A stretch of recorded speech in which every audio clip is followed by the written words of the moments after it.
রসুল্লাহ সাল্লাল্লাহু আলাইহি সাল্লাম ওনার বালক পুত্র জাইদের লগে তিনি যখন তায়েফে গেলেন, তায়েফে দুষ্ট লোকেরা রসুল্লাহ সাল্লাল্লাহু আলাইহি সাল্লামকে আঘাত করলেন। তায়েফের যুবক ছেলেদেরকে তায়েফের দুষ্ট লোকেরা তারা লাগাই দিল। তারা রসুল্লাহ সাল্লাল্লাহু আলাইহি সাল্লামকে তায়েফের যুবকেরা তারা পাথর মারা শুরু করলো। পাথর মারতে মারতে রসুল্লাহ সাল্লাল্লাহু আলাইহি সাল্লাম তিনি বেহুশ হয়ে পড়ে যাচ্ছেন। আবার নবীজির হুশ হচ্ছেন, আবার নবীজি দৌড়াইতেছিলেন। দুষ্ট লোকেরা তায়েফের যুবক ছেলেদেরকে লাগাই দিল আমার প্রিয় রাসূলকে পাথর মারার জন্য, আঘাত করার জন্য। জিবরাইল আলাইহিস সালাতু ওয়াস সালাম এসে বললেন, হে আল্লাহর রাসূল, আপনি আমাকে অনুমতি দেন, এই তায়েফের যে বড় বড় দুইটা পাহাড় আছে, ওই পাহাড় চাপা দিয়ে পুরা তায়েফবাসীকে আমি ধ্বংস করে দেই।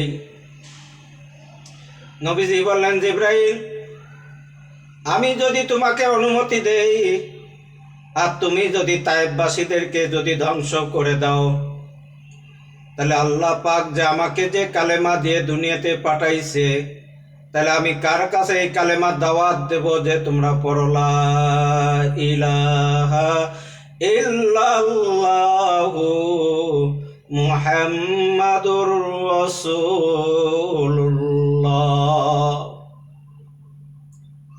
নবীজি উম্মতের ব্যথায় ব্যথিত হয়ে তারপরে নবীজি এই উম্মতকে কোনোদিন বদদুয়া দেন নাই। উম্মতের জন্য নবীজি শুধু কান্না করে গেছেন যে আল্লাহ আমার একটা উম্মতও যাতে জাহান্নামে না যায়। আল্লাহ আমার উম্মতকে আল্লাহ আপনি হিদায়াত করেন। আল্লাহ তায়েফবাসীদেরকে আপনি হিদায়াত করেন। এ আল্লাহ তায়েফের দুষ্ট লোকদেরকে আপনি হিদায়াত করেন।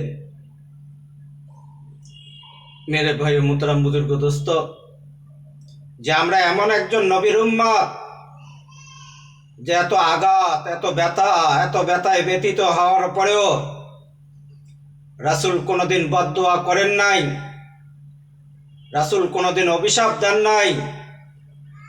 রাসূল চিন্তা করছে যে তারা না